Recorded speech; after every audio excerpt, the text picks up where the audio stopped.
안녕하세요. 반갑습니다.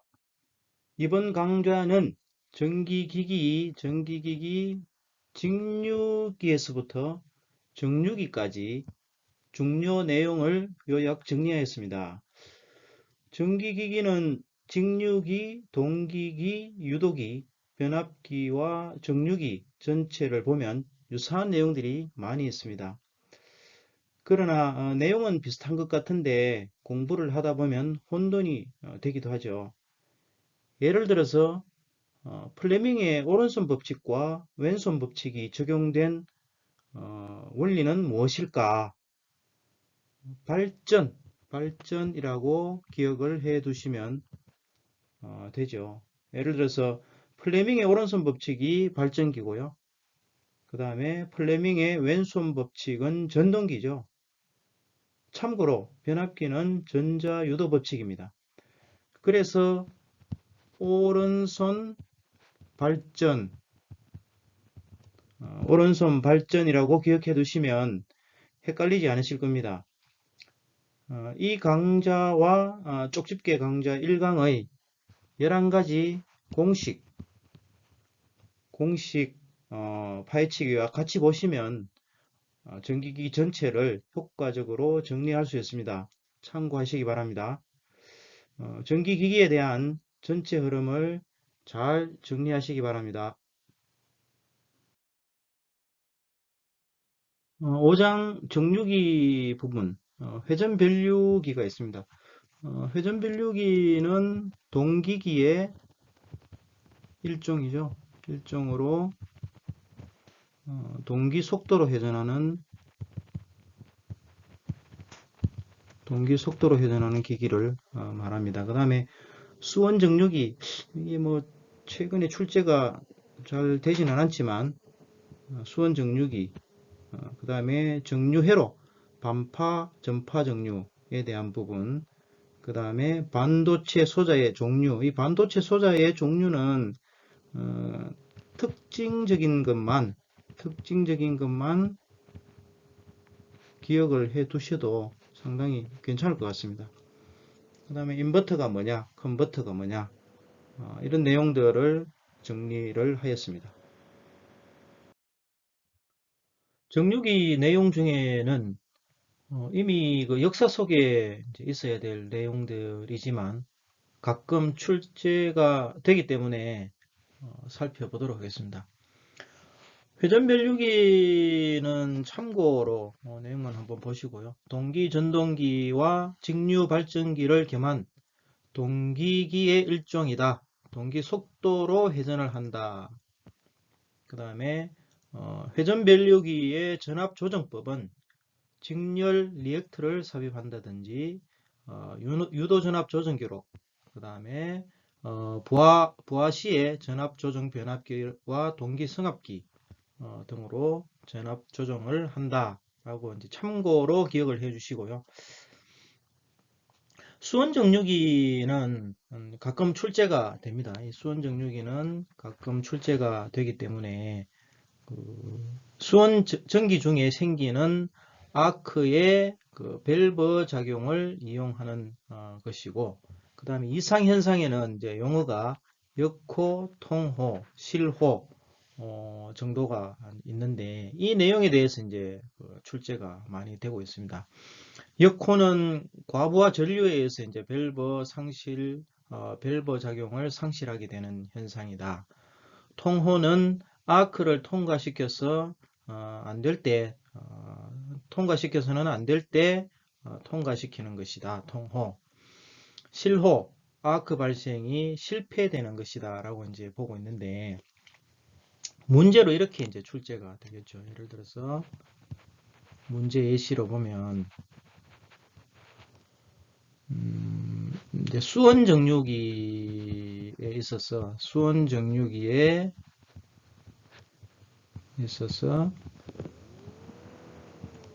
정류기의 밸브 작용이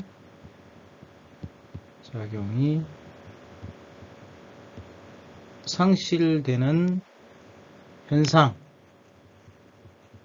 무엇이라고 하느냐? 이미 답 아시겠죠? 역호. 역호죠. 밸브 작용이 상실되는 현상은 역호다라고 이제 얘기를 하고 있고, 그러면 또 이렇게 물어볼 수 있습니다. 역호의 발생 원인은 무엇인가 라고 물어볼 수 있습니다. 그럴 때는 여기에 있는 과부하 전류죠. 답은 과부하 전류. 이렇게 이제 물어볼 수가 있고, 그 다음에 근본적으로 수원 정류기를 묻는 문제가 나오는데, 사실 이 문제는 이제 그 지문에 따라 조금 다를 수가 있지만, 이렇게 이제 문제를 물어볼 수가 있죠. 고전압 대전력 정류기 가장 적당한 것, 이렇게 묻는 경우가 있습니다. 그럴 때는 수원 정류기가 있으면 수원 정류기를 선택해 주시면 되겠다. 그래서 사실 뭐 이제 문제은행으로 이제 출제가 되고 있는 내용들이기 때문에 수원 정류기에 대해서는 이 정도로 기억을 해 주시면 되겠습니다.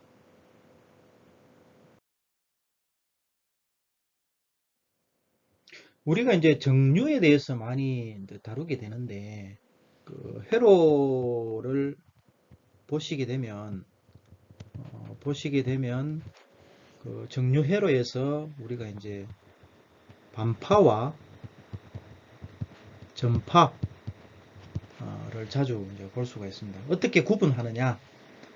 다이오드가 한 개, 다시 말씀드리면 홀수계인 경우에는 반파로 이해를 하시고, 다이오드가 두 개, 네 개 등 짝수인 경우에는 전파, 정류회로다라고 이해를 아주 간단하게 하실 수가 있고요. 여러 가지 이제 특성들이 있지만, 가끔 출제가 되고 있는 내용들은 역전압 최대값을 묻는 계산하는 내용들이 이제 출제가 되고 있는데, 뭐 전파 정류 뭐 기억을 해 주셔도 되고 안 해 주셔도 되고요. 역전압 최대값 반파 정류값의 2배가 되는데, 루트 2 곱하기 2a 교류전압이죠. 마이너스, 만약에 전압 강화가 지문에 주어진다면 이 전압 강화를 적용을 해서 계산을 하시면 됩니다. 아주 간단합니다. 그림으로 이제 반파 정류 회로와 전파 정류 회로를 이제 간단히 보실 텐데, 앞에서 언급드렸다시피 다이오드가 한 개인 경우가 반파 정류 회로고요. 전파 정류회는 4개가 있죠. 짝수계입니다. 교류 입력은 뭐 우리가 잘 알다시피 정연파 교류 입력을 이렇게 가하게 되면 실제 반파 회로는 이 그림에서와 같이 플러스 쪽에 있는 것만 출력이 된다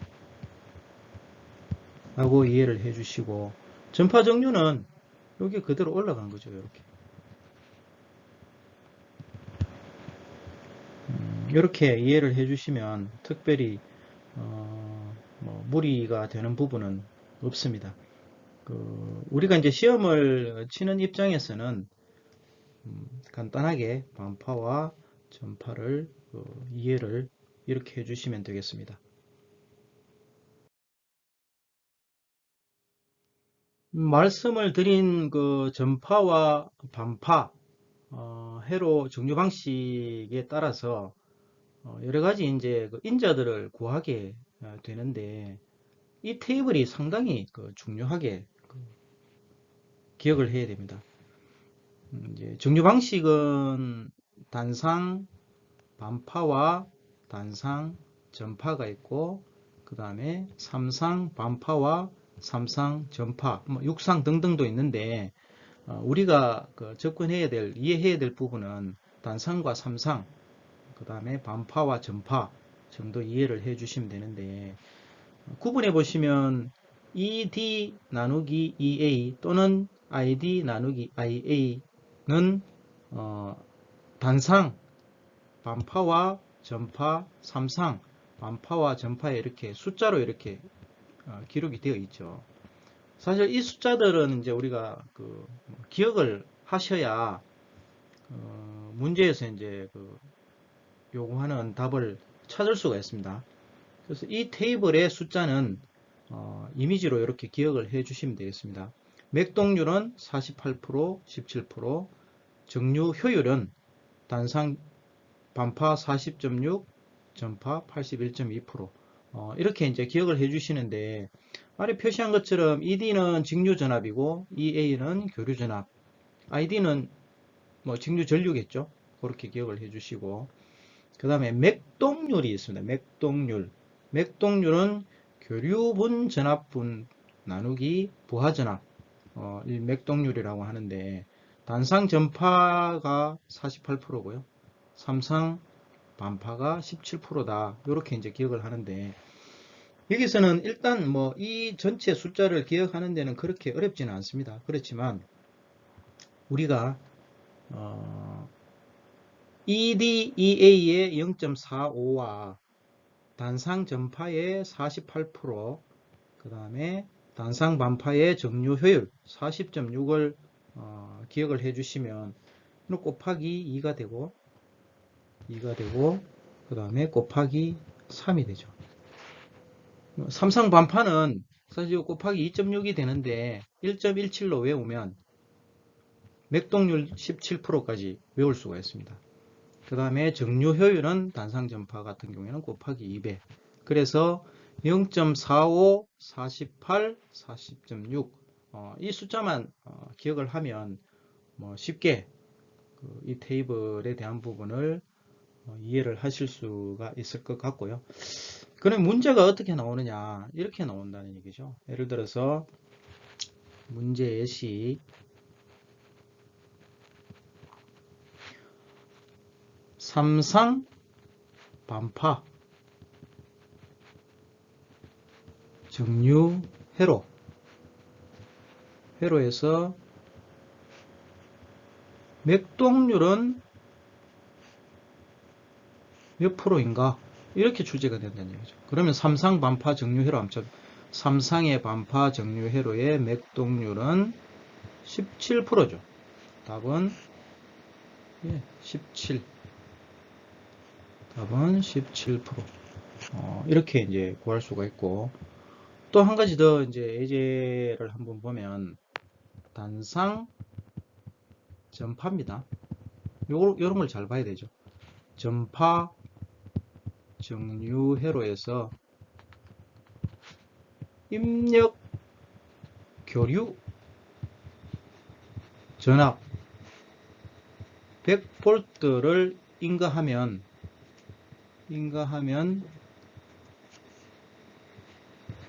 출력 직류 전압은 얼마인가? 그러면 이 문제에서 출력 직류 전압을 구하기 위해서는 이 식을 적용을 해야 된다는 얘기죠. ED 나누기 EA는 단상 전파잖아, 그죠? 0.9. 그러므로 죄송합니다. ED는 0.9 곱하기 EA가 되는 거죠. 그러면 90V. 이 테이블로서 여러 가지 문제를 찾아볼 수가 있고요. 그 다음에 이런 또 예제가 있습니다. 그림을 이렇게 주면 이 그림을 보게 되면 뭐다? 그렇죠. 전파 정류 회로죠. 다이오드가 4개가 있잖아요. 4개가 있고 전파 정류 회로고, 그죠? 교류 입력은 단상이잖아.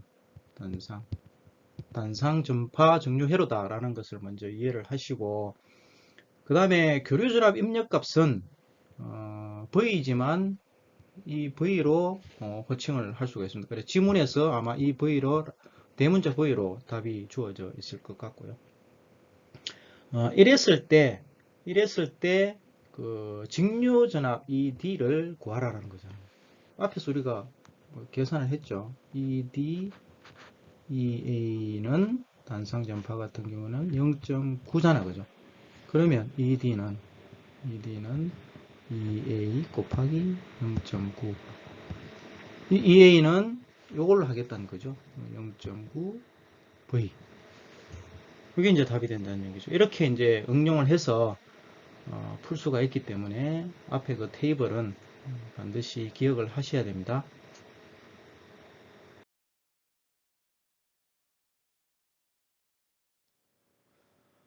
반도체 소재는 PN 접합 다이오드 라고 이제 우리가 기억을 하면 되는데, 여기에서는 특이사항들만 기억을 하셔도 충분히 문제를 푸는 데는 뭐 무리가 없을 것 같습니다. 예를 들어서 트라이악, 트라이악은 여기 이름 자체에 AC가 들어가 있잖아요, 그죠? 그죠? 그럼 교류 제어를 한다는 얘기가 됩니다. 교류 제어. 이렇게 기억을 해주시고, 그 다음에 뭐 거의 3단자 소자이지만 여기에서는 4단자 소자도 있네요, 그죠? 이렇게 이제 출제가 된다는 얘기죠. 문제에서. 문제 예시. 예를 들어서 3단자 사이리스트가 아닌 것은 이렇게 출제가 됩니다. 그러면 SCS를 선택을 하시면 되고요. 특별한 건 없습니다. 이미 우리가 저항의 직렬, 병렬 공부를 했기 때문에 다이오드 보호를 하기 위해서는 직렬로 이렇게 추가를 하게 되면 전압이 증가하기 때문에 과전압에 대한 보호를 할 수가 있다는 거고요. 과전압 보호. 그 다음에 병렬은 이렇게 한다는 거죠. 이렇게 연결한다는 거죠. 전류에 대한 보호. 그 다음에 제너 다이오드 반드시 기억을 하셔야 됩니다. 정전압, 정류를 하는 용도에 사용되는 것이다. 그 다음에 사이리스트는 사실 이제 그 출제가 여러 가지로 될 수가 있는데, 먼저 브레이크 오버 전압과 게이트 펄스 반비례 관계 꼭 기억을 해 주시고요. 반비례 관계. 그 다음에 SCR의 게이트는 SCR의 이 게이트는 ON 역할을 합니다. ON 역할. 오픈은 안 한다는 얘기죠. 오픈은 역전압을 인가해야 된다 라고 아마 이해를 해 주시면 되겠습니다. 그 다음에 또 이제 레칭 전류라고 있는데, 요거는 턴 온 전류다 까지 이제 기억을 해 주시면 되겠습니다. 그래서 이제 그 다이오드 종류가 크게 이제 4가지 정도가 있는데, 일반적으로 우리가 이야기하고 있는 것은 정류용 다이오드고요. 정류용 다이오드고, 그 다음에 조금 전에도 언급드렸지만 제너 다이오드는 정전압 다이오드다. 이 출제가 자주 되고 있기 때문에 꼭 기억을 해 주시면 되겠습니다.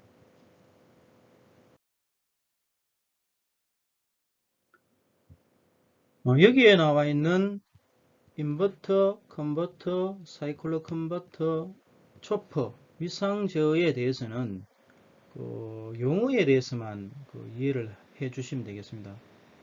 이 내용은 사실 이제 학부과정 일상에서 이제 논문 주제로 이런 논문 주제로 이제 사용이 되기도 하고 기술사 문제에서는 인버터가 자주 출제가 되고 있습니다.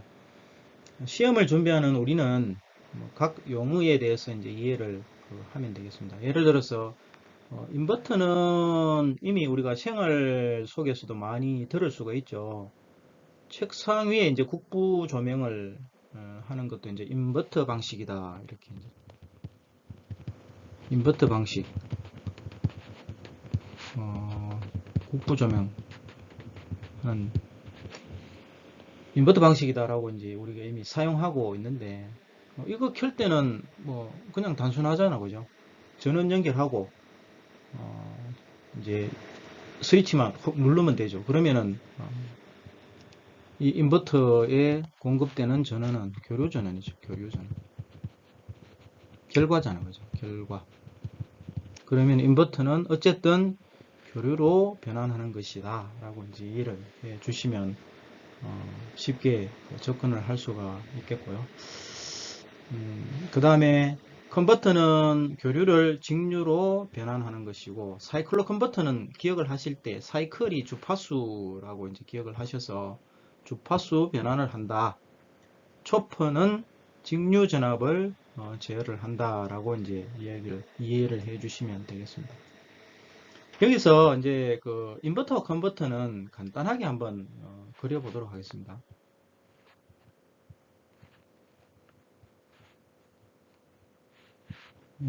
이제 요게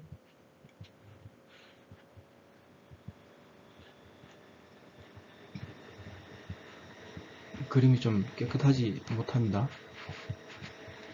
여기 교류 입력이고요. 그 다음에 교류 출력이고, 이게 이제 부하죠. 부하에 전원을 공급을 하는. 그래서 이 부분을 우리가 이제 컨버터라고 하고요. 이 부분을 인버터라고 하고, 보통 이제 여기에 있는 이 부분을 평활회로라고 합니다. 직류죠, 직류. 왜냐면은 이미 다이오드에서 우리가 정류를 했기 때문에 여기에 회로, 이런 직류 전압이 나온다는 얘기입니다. 그래서 컨버터는 교류 입력을 직류로 변환하는 것이고, 인버터는 직류를 교류로 변환하는 것인데, 그럼 왜 상용전원을 그냥 사용하지 이렇게 또 이런 복잡한 회로를 사용하느냐 하는 이유는 인버터에는 큰 장점이 있습니다. 여기에서는 뭐 두 가지만 기억하시죠. 첫 번째는 에너지 절감, 여러 가지 제어 기법에 의해서 에너지 절감이 되고 전력비 절감이 된다는 얘기죠. 그래서 이 인버터 방식도 전기 요금이 적게 나온다는 장점을 가지고 우리가 사서 사용을 하고 있잖아요, 그죠? 두 번째는 산업 현장에 다양한 부하들에 대해서 이제 제어를 해야 됩니다. 제어를 용이하게 하기 위한 장점. 크게 이 두 가지만 지금 참고로 기억을 해 주시고, 여기서는 인버터와 컨버터에 대한 용어를 설명드리면서 참고로 잠깐 말씀드렸습니다. 참고하시기 바랍니다.